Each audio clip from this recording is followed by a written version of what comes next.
విజయవాడ దుర్గా మల్లేశ్వర స్వామి దేవస్థానంలో నిర్వహించిన మహా కుంభాభిషేక ఏర్పాటును ఎంపీ కేశినేని శివనాథ్, జిల్లా కలెక్టర్ లక్ష్మీష, నగర సిపి రాజశేఖర్ బాబు, ఆలయ చైర్మన్ గాంధీ ఈవోలతో కలిసి పరిశీలించారు.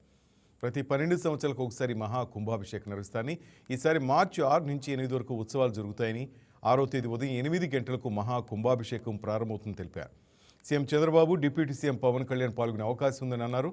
ఇక విజయేంద్ర సరస్వతి స్వామి చేతుల మీదుగా విజయోత్సవాలు ప్రారంభమవుతాయని తెలిపారు. సామాన్య భక్తులకు పెద్దపీట వేస్తూ ఎలాంటి అసౌకర్యం కలగకుండా ఏర్పాట్లు చేస్తున్నామన్నారు. ఈ కుంభాభిషేక మహోత్సవానికి రోజుకు 3 లక్షల మంది వచ్చే అవకాశం ఉందని వెల్లడించారు.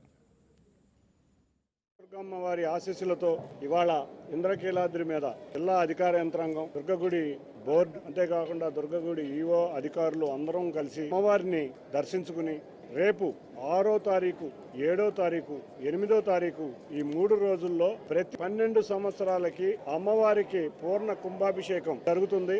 అది గౌరవ ముఖ్యమంత్రి వర్యులు, డిప్యూటీ ముఖ్యమంత్రి వర్యులు, లోకేష్ గారు, మంత్రులు అందరూ కూడా ఈ ఉత్సవ కార్యక్రమంలో పాల్గొంటారు. ఈ ఉత్సవ కార్యక్రమానికి ఏర్పాట్లు ఏ విధంగా చేయాలనేది అందరం కూడా కూర్చుని ఆలోచించి, ఈ ఉత్సవం ప్రతి 12 సంవత్సరాలకి వస్తుంది కాబట్టి ఎంతో మంది భక్తులు, లక్షలాది మంది భక్తులు దర్శించుకోవడానికి వస్తారు. గత 12 సంవత్సరాల క్రితం పెద్దలు కంచికామ కోటి పీఠాధిపతి జయేంద్ర సరస్వతి గారి చేతుల మీదుగా జరిగిన ఈ ఉత్సవం మళ్లీ ఆయన వారసులైన విజయేంద్ర సరస్వతి గారి చేతుల మీదుగా 6వ తారీఖు ఉదయం 8 గంటలకి హోమం ద్వారా ప్రారంభం కాబోతుంది. కాబట్టి అందరూ కూడా చక్కటి భక్తి శ్రద్ధలతో ఈ కార్యక్రమాన్ని పూర్తి చేయాలని మేము అందరం కూడా తలంచి ఇక్కడ ఏ విధమైన ఏర్పాట్లు చేయాలో ఆ విధంగా ఏర్పాట్లు చేయబోతున్నాం.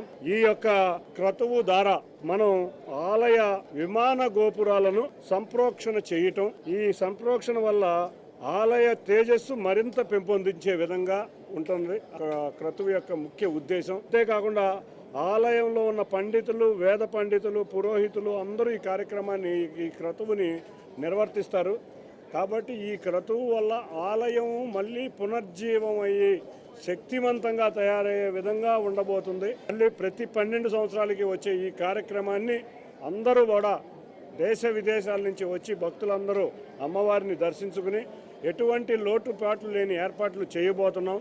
అందరూ కూడా ఈ కార్యక్రమాల్లో పాల్గొంటాలని కోరుకుంటూ అందరం కూడా ఇవాళ సమీక్షించి ఏ విధంగా ముందుకు వెళ్లాలో కూడా మీ అందరికీ ఎప్పటికప్పుడు ఆలయ ట్రస్ట్ బోర్డు కానీ, అధికారులు కానీ బ్రహ్మాండంగా దసరాని ఎంత భారీగా విజయం సాధించారో దాన్ని మరింత మంది భక్తులు వచ్చే ఉంటుంది. కాబట్టి పలు జాగ్రత్తలు తీసుకుని మరింత చక్కగా తీసుకెళ్ళడానికి కృషి చేస్తామని తెలియ. మహాకుంభాభిషేకం కార్యక్రమానికి జిల్లా యంత్రాంగం సంసిద్ధంగా ఉంది.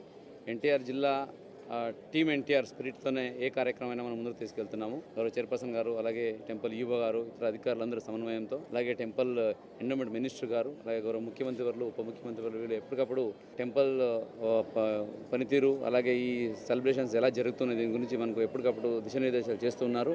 వాళ్ళ దిశానిర్దేశాల మేరకు ఈసారి కూడా వచ్చే ఈ మహాకుంభాభిషేకం ఏదైతే ఉందో దీన్ని ఎక్కడ ఇబ్బంది లేకుండా సామాన్య భక్తులకు పెద్దపీట మనం ఎప్పుడు అనుకుంటుంటాము. అదే ప్రకారంగా వచ్చే భక్తులకి ఏ మాత్రం అసౌకర్యం కలగకుండా, అట్ ద సేమ్ టైం టెంపుల్లో జరగాల్సిన ఈ మహాకుంభాభిషేకం ఏదైతే ఉందో దానికి రిక్వైర్డ్ స్టాండర్డ్గా ఎక్కడ కంప్రమైజ్ అవ్వకుండా చేయడానికి అన్ని ఏర్పాట్లు చేయడం జరుగుతుంది. ఈసారి కూడా కుంభాభిషేకాన్ని ఎక్కడ ఇబ్బంది జరుగుతాము. దానికి మీ అందరి సహకారము, మీ అందరి ద్వారా కూడా ఈ మెసేజ్ ప్రతి ఒక్కరికి భక్తులకి వెళ్ళాలని దుర్గమ్మ వారి ఆశీస్సులతో ఇవాళ. Please subscribe to YK TV Network. Please subscribe to YK TV. Please watch YK News. Don't forget to subscribe YK News channel.